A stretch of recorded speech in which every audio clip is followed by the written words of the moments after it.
the wrap up.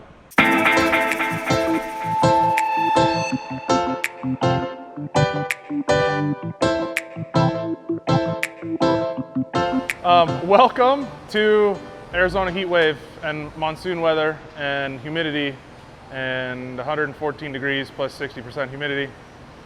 And inside the shop, because we are not doing this outside today. But this is wrap-up video on Todd's 52 GMC. We built this truck and delivered it, I don't know, probably 6 months ago or so. But he was unhappy with the brakes that were supplied with the chassis that's under this truck, so we just brought it back in, gave it a good once-over, and then changed out the vacuum booster to an ABS electric booster. So anyway, let's walk around, tell you about the truck. Obviously, by the front of this, you can tell it is a GMC and not a Chevrolet. This is a 1952. Another giveaway would be the wing windows. We could nerd out on the details of these 47 to 53 trucks. Unlike the 63 to 66s, I know these ones very well. The emblem and the grille are factory original. They don't repop these as well as they do things like the bumper.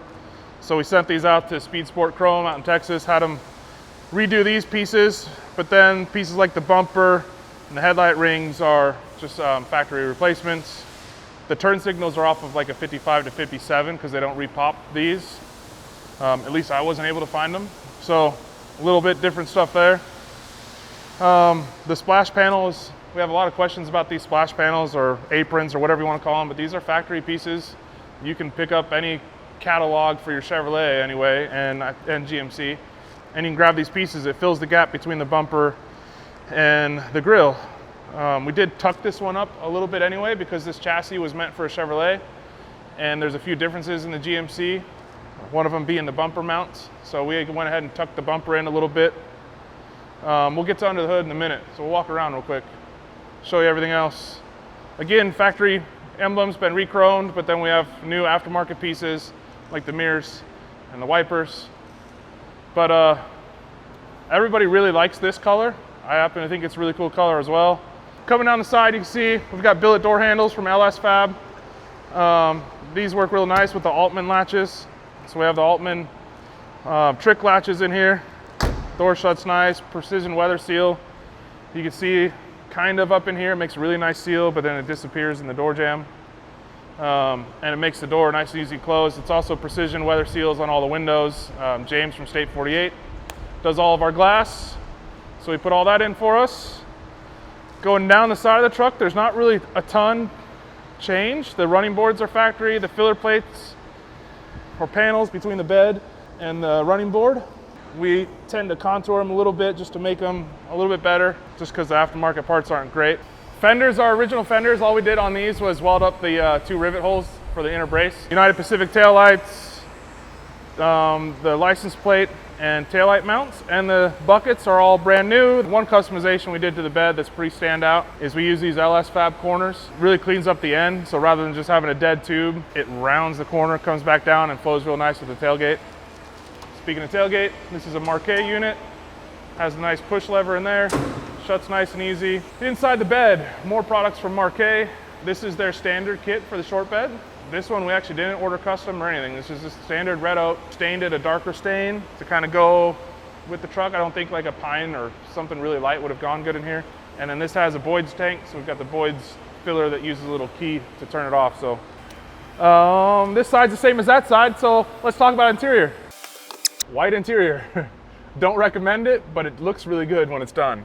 These are TMI seats. This is their QR stitch pattern. If you pan up to the ceiling, the headliner is done in the same pattern. So when we ordered the seats, I ordered some extra material. Same with the doors. So I ordered a couple extra pieces for the doors and a couple extra pieces for the headliner. The interior was all done by Steve at Elevated Design. So once we had the column in and the seats mounted and everything painted, it went over to him and he built the door panels and did the carpet and the center console. It's got a small stereo in it, obviously a 7-inch screen. And then on these trucks, we actually use the Restomod Haymaker, which a lot of people doesn't think fit, but we make it fit in here. And then we also build this little skirt. Even on all the other trucks we do too, we tend to do this skirt underneath here, so it covers up anything of the AC that you would have seen.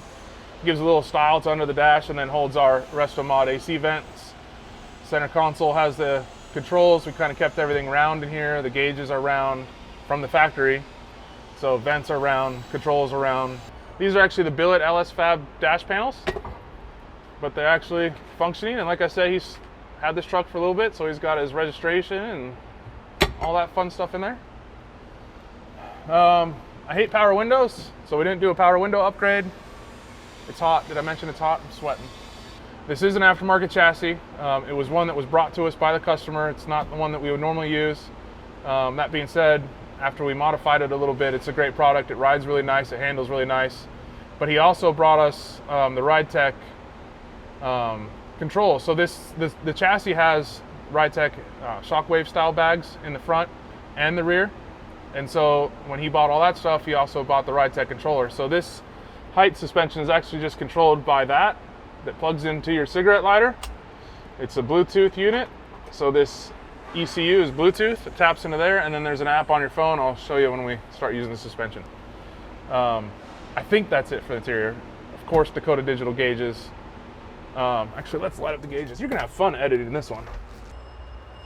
There we go.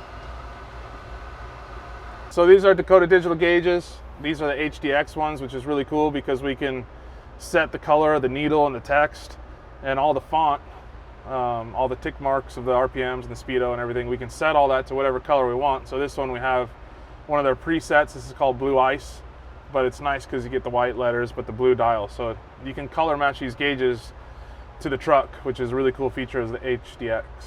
So under the hood is another piece that the customer supplied himself. This is a GM LS3. It's a 525 horse, straight from Chevrolet.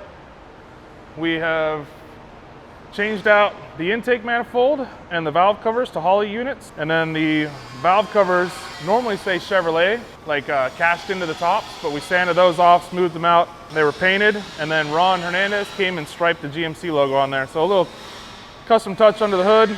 The biggest thing under the hood you'll notice is the firewall. So we built this firewall from scratch. We built it to kind of follow over the engine. We pushed the engine back in this thing. It just gives us room to have the electric fan on the inside of the engine rather than a pusher fan. But when you're running an LS and you have the throttle body facing straight forward, and you need to get an intake around and that type of stuff, you really don't have any other choice other than to push the engine back. So these trucks are notorious for rust, and we had to push the engine back into the firewall anyway, so that meant we just build a whole new firewall for this thing. Simple little bead roll around it for some strength and some style. All American billet, black anodized hood hinges.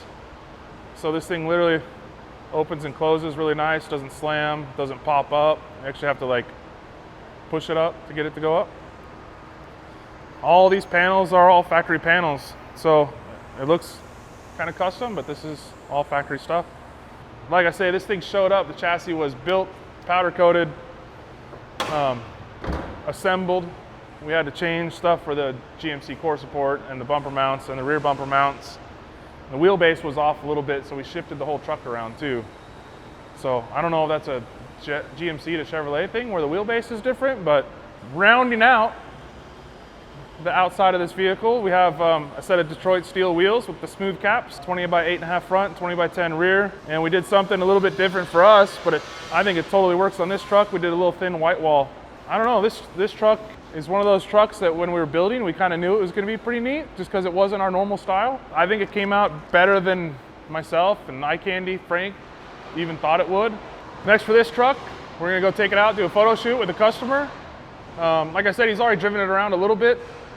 And we're just going over the truck today, doing the new brake setup. So we're gonna give it back to him, and then the next few days we'll meet up again, and Mr. Brian Good from Grinder TV, who's behind this camera, will also be behind the camera doing a photo shoot for another magazine. So thanks for watching.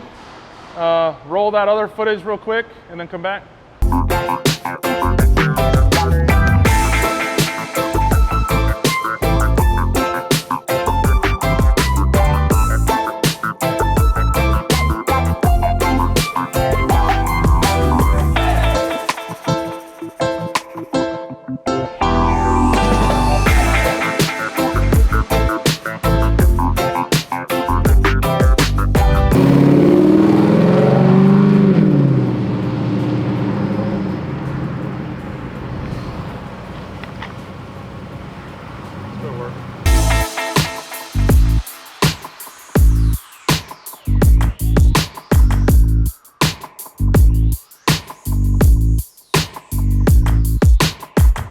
get you back. All right, so thanks for watching.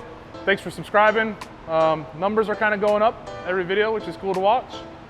And we'll see you on the next shop update video. I gotta get back to work, sweat some more.